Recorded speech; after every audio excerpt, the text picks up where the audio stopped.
நம்மளுக்கு வாழ்க்கையில ஒரு சண்டை சச்சரவு வருதுன்னா யாருமே அக்க பக்கம் யாரும் ஹெல்ப் பண்ண மாட்டாங்க, எல்லாம் வேடிக்கை தான் பார்ப்பாங்க.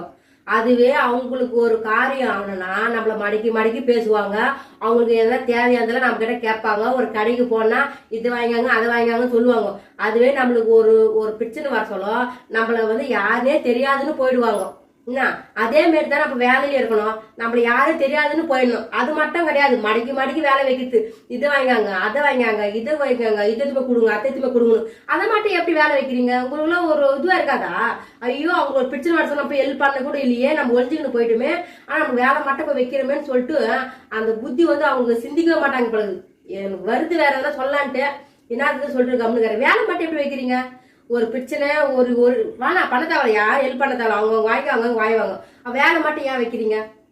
யாருமே தெரியாதுங்க ஏன் வேலை வைக்கிறீங்க? அதான் என்னோட கேள்வி.